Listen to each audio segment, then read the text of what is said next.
47 August 15 வரை பரதந்திரர்களாக இருந்தோம். August 15 அன்று நாம் ஸ்வதந்திரர்கள் ஆனோம். சுதந்திரம் என்பது ஒரு அழகான தமிழ் சொல். ஸ்வ கூட்டல் தந்திரம். ஸ்வ அப்படின்னா செல்ஃப், நம்மை. தந்திரம் அப்படின்னா ஆண்டு கொள்ளுதல், ஆட்சி செய்தல், ஆக்டிவிட்டி. நம்மை நாமே ஆட்சி செய்வதற்கு பெயர் ஸ்வதந்திரம். மற்றவர்களால் ஆட்சி செய்யப்படுவதற்கு பெயர் பரதந்திரம். இன்னும் சொல்லப்போனால் 1947 ஆகஸ்ட் 15 வரை நாம் பரதேசிகளால், நாம பரதேசி அப்படிங்கிறது ஒரு பழிச்சொல்லா இருக்குது. ஸ்வதேசம் அப்படின்னா ஸ்வன நம்முடைய தேசம், நம்முடைய தேசத்தாரால் நாம் ஆளப்படும் நாம் ஸ்வதேசிகள். அதற்கு முன்பு நாம் பரதேசிகளால் ஆளப்பட்டு வந்தோம். நம்முடைய சுதந்திரத்திற்கு எண்ணற்றோர் பாடுபட்டனர். அதில் குறிப்பாக மிக உயர்ந்த இடத்தை பெற்றவர் மகாத்மா காந்தி அவர்கள். மோகன்தாஸ் கரம்சந்த் காந்தியை மகாத்மா காந்தி என்று ஆக்கியவர் ரவீந்திரநாத் தாகூர். மகாத்மா என்றால் என்ன? யாருடைய எண்ணம், சொல், செயல் மூன்றும் ஒரே நேர்கோட்டில் இருக்கிறதோ அவர்களே மகாத்மா.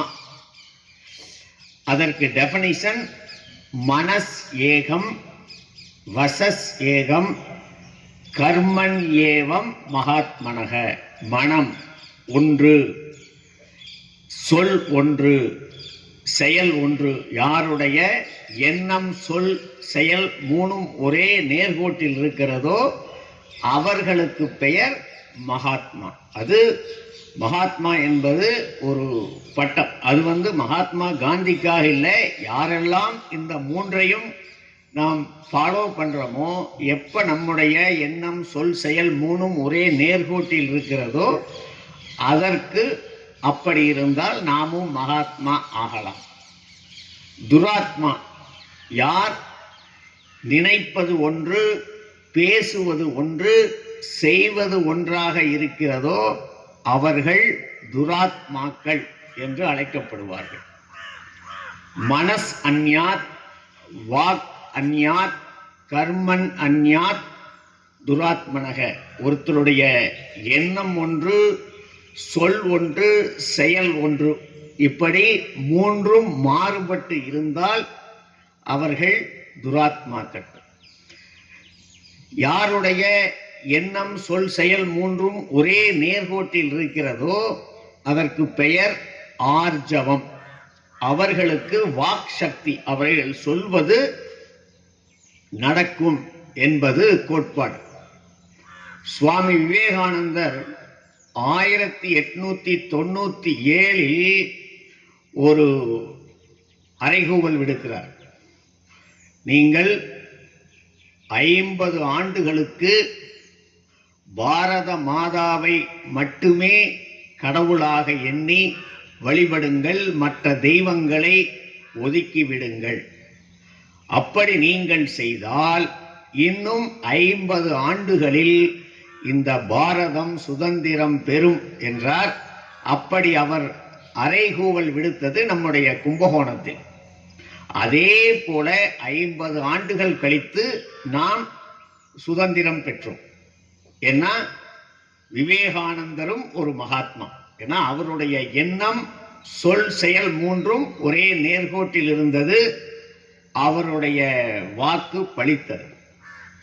விவேகானந்தர் ஒரு டெபினிஷன் கொடுக்கிறார். மகாத்மான்னா யாரு, துராத்மா என்றால் என்ன?